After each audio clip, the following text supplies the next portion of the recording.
Salut, comment ça va? Je suis ravie de vous retrouver pour cette vidéo spéciale lecture. Alors, je n'avais pas fait la semaine dernière parce que j'ai pas pu tourner ce que je voulais.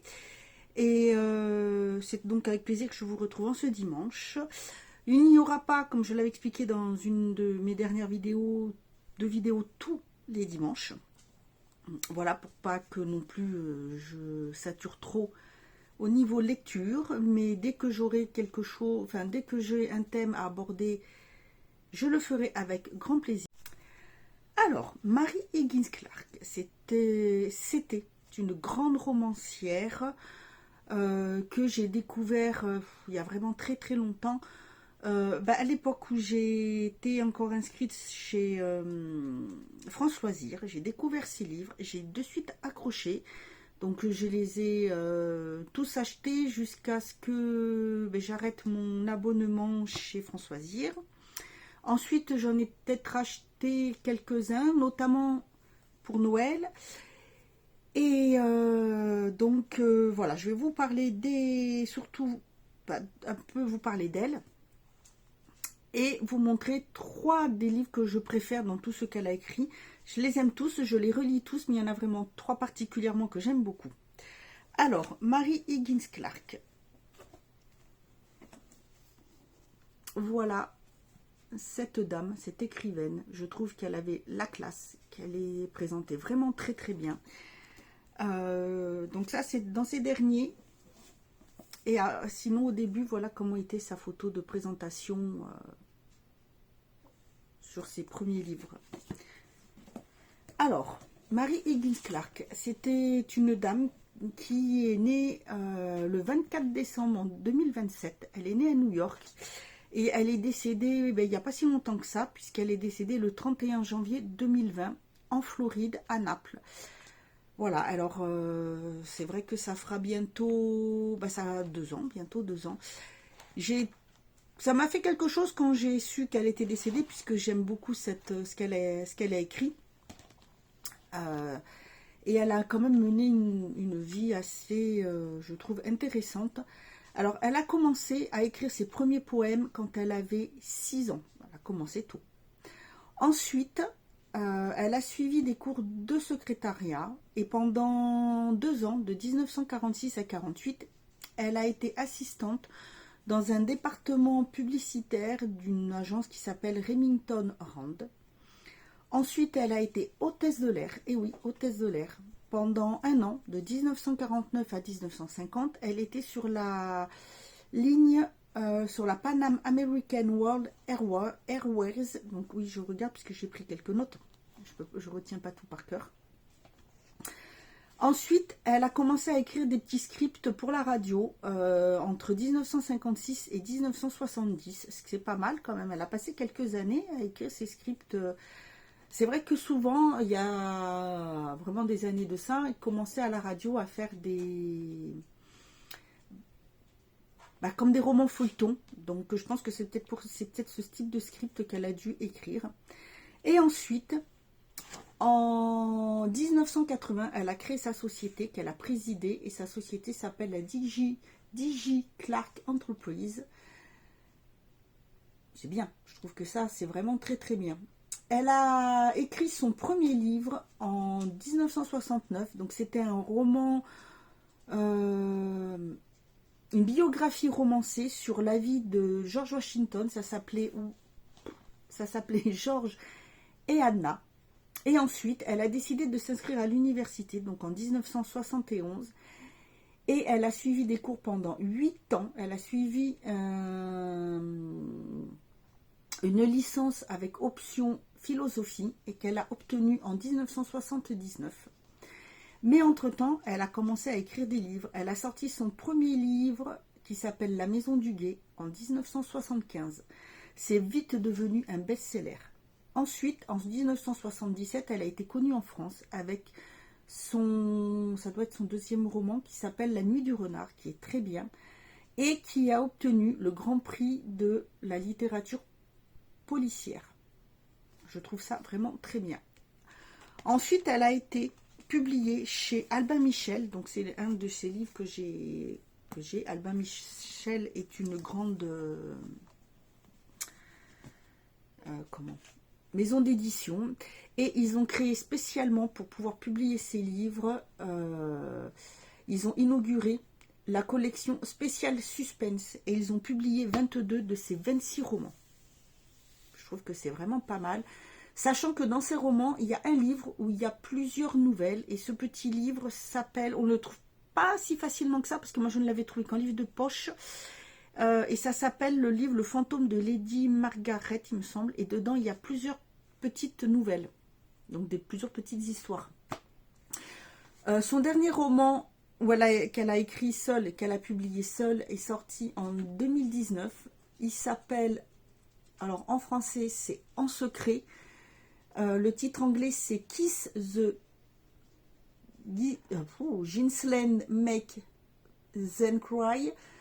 Le thème, c'est une journaliste qui enquête sur le harcèlement sexuel au milieu d'une chaîne télé. Ensuite, elle a écrit en tout, en fait, donc 26 livres. Elle a écrit 6 romans en collaboration avec Alafer Burke entre 2014 et 2021. Donc moi, j'en ai un, j'ai l'affaire Cendrillon. Oui, c'est ça. Donc le premier, c'est l'affaire Cendrillon qui est sorti en 2014. Ensuite, en 2015, La mariée était en blanc.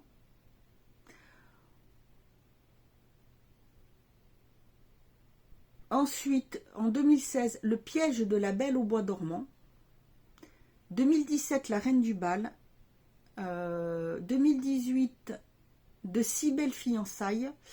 Et en 2021, c'est le dernier roman qui est sorti, qu'ils avaient écrit ensemble, qui s'appelle À la vie, à la mort. Et ils sont pas mal, ça change. C'est plus, vous voyez, on dirait des thèmes inspirés un peu de peut-être d'histoire ou de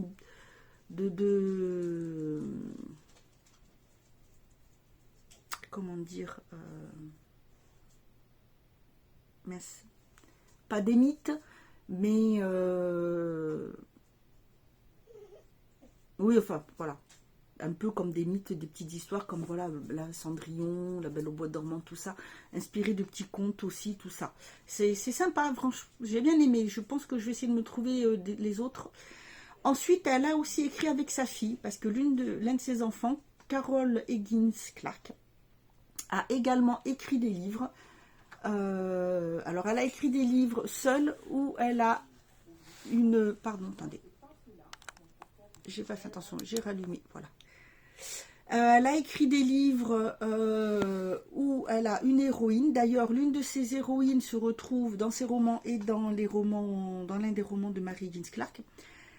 Elles ont écrit exactement 5 romans ensemble. Le premier est sorti en 2000 et le dernier en 2008. Donc le premier, c'est 3 jours avant Noël. Ensuite, en 2001, Ce soir je veillerai sur toi. En 2004, Le voleur de Noël. 2006, La croisière de Noël. Et 2008, Le mystère de Noël. Alors moi, j'ai 3 jours avant Noël, Ce soir je veillerai sur toi. Et je crois que j'ai Le voleur de Noël. Je ne sais plus, il faudrait que je regarde. Sa belle-fille a aussi écrit des livres. J'en ai quelques-uns. C'est différent, mais c'est aussi sympathique. J'aime, ça change. Il faut savoir qu'en tout, en plus de ses romans, elle a écrit 17 nouvelles. Et parmi ces romans, il y en a exactement 14 qui ont été tournés au cinéma. Et en France, France 3 a décidé d'en réaliser 8. Voilà, donc ça change. J'en ai regardé, voilà, j'ai regardé les films. Alors de tous ces romans, il y en a un qui est 2 qui sont exactement comme les livres, rien à redire. Il y en a un nul, archi nul. Pourtant le roman est très très très bien. Et ils ont été dire que c'est le film qui est le mieux, qui représente le mieux le roman de Mary Higgins Clark. Je ne comprends pas, parce que je veux bien, on peut changer des petites choses, mais là, dans le film, ils ont carrément changé la façon dont décède le personnage, ce qui est quand même grave. Dans le livre, la personne est défenestrée, là, elle est retrouvée noyée. Le conjoint, c'est une personne d'un certain âge, alors que dans le roman, ils ont le même âge. La femme, la personne qui décède aussi est quand même est plutôt dans la trentaine. Là, elle est un peu plus âgée. Enfin, ils ont changé trop de choses, donc moi je ne comprends pas. Qu'on puisse changer des choses, oui, mais on ne change pas le mode de décès de la personne, c'est pas possible. Bref, ceci dit, sur tous ces livres, moi, que j'aime beaucoup, celui-ci aussi, il est pas mal représenté, ils ont changé des petites choses aussi, mais il est pas mal représenté. Ça s'appelle Recherche jeune femme aimant danser. Donc ça, c'est les présentations de François Zir, et ce livre est vraiment très très sympa. Je l'ai regardé il n'y a pas longtemps, il est repassé à la télé, d'ailleurs le feuilleton. Alors en fait le thème c'est pour aider une de leurs amies productrice de télévision à réaliser un reportage sur les journaux de rencontre. Darcy Scott et Erin Kelly répondent à des petites annonces. L'occasion peut-être de trouver le prince charmant. Charlie, lui aussi, a une passion pour les petites annonces. Il les rédige toutes de la même manière. Recherche jeune femme aimant danser. Déjà 7 filles sont enterrées dans sa propriété, chacune avec une chaussure de balle au pied droit. Charlie aime tellement danser. Voilà, et là, donc, il est dit que Mary Higgins Clark confond dans son nouveau thriller des personnages vrais et émouvants à l'inexorable folie d'un tueur ritualiste, cauchemar affleurant sous le quotidien des situations, lente montée de l'angoisse en une effrayante danse de la mort, mécanisme infaillible de l'intrigue qui se referme dans un piège. Donc en fait, c'est pas mal du tout, parce que, bien sûr, l'une des deux personnes disparaît et son ami va enquêter, et ça, on va découvrir l'histoire de ces disparitions. Il est vraiment très très bien. Ensuite, un autre, c'est pareil, j'ai beaucoup aimé aussi le film tiré du livre, ça s'appelle Nous n'irons plus au bois. Celui-là, vraiment aussi sympa. Alors, le thème, c'est Laurie Kenyon, une étudiante de 21 ans, est arrêtée pour le meurtre de son professeur. On a retrouvé ses empreintes partout, y compris sur l'arme du crime. Tout l'accable, même si Laurie ne se souvient de rien. Sarah, elle, refuse de croire que sa sœur est coupable. Aidée par un psychiatre, elle va peu à peu faire revivre le terrible passé de Laurie, qui seul peut expliquer le présent. Son enlèvement à 4 ans, les violences subies, les troubles graves de la personnalité qu'elle a développés depuis, mais dont elle ne s'aperçoit pas. Et tandis que Laurie tente de retrouver ses souvenirs, un homme au regard fou n'a pas oublié la petite fille qu'il avait passionnément aimée plusieurs années auparavant. Donc cette fois-ci, Mary Higgins Clark nous entraîne dans une intrigue fascinante, terrifiante, menée avec une subtilité rare et impitoyable jusqu'au suspense le plus insoutenable. Un chef-d'œuvre du thriller psychologique. Donc là, on va plutôt traiter dedans des doublements, voire triple, 4, 5, voire 6 personnalités. Vraiment très très bien mené. Très bon film. Et ensuite, c'est celui-ci, Ce que vivent les roses. Pareil, très très bon film. Oui, l'histoire est très bien par rapport au livre. Et là, c'est vraiment pas mal. Là, ça se plus dans l'univers de la chirurgie esthétique. Alors, pourquoi un chirurgien esthétique donne-t-il à des femmes vivantes le visage d'une morte? Cette question intrigue Kerry McGrath. Dans la salle d'attente du Dr Schmidt, elle a reconnu à 2 reprises et sur 2 patientes différentes des traits qui lui sont étrangement familiers. Ceux de Susan Raydon, une jeune beauté assassinée 10 ans plus tôt.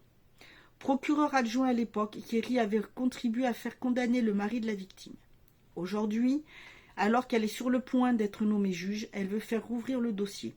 Curieusement, personne ne semble y tenir. Kerry ne se doute pas qu'elle vient de s'engager dans la plus surprenante et la plus périlleuse des enquêtes. mettant en danger sa propre vie, mais aussi celle de sa fille. Construit avec la précision d'une mécanique d'horlogerie, le nouveau roman de Mary Higgins Clark est une véritable machine infernale, d'une terrifiante efficacité. Donc là, en fait, ça repart un peu sur le passé et sur l'histoire d'un homme qui ne peut pas se passer de cette personne, Suzanne Riordan, et qui décide de donner son visage à plusieurs patientes. Donc ça fait repartir sur en fait, ça traite on va dire, d'une erreur judiciaire, d'un passé un peu trouble. Voilà, vraiment très très bien. Donc 3 des 26 romans qu'elle a écrits, ils sont vraiment topissimes. Voilà pour cette séance lecture. N'hésitez pas à me dire ce que vous en pensez. S'il y a un thème de livre que vous aimeriez que je traite, une lecture, un roman, ou même une bande dessinée, ou vous parlez de livres pour enfants ou autre, n'hésitez surtout pas à me le mettre en commentaire, ça me ferait vraiment plaisir de partager ça avec vous. Déjà, ces petits moments-là, je les aime beaucoup, parce que voilà, replonger dans la lecture, j'adore, et ça me fait énormément plaisir. J'espère que cette catégorie vous plaît. Voilà, écoutez, je vous laisse, je vous souhaite un bon dimanche. Prenez bien soin de vous et puis je vous dis à très bientôt.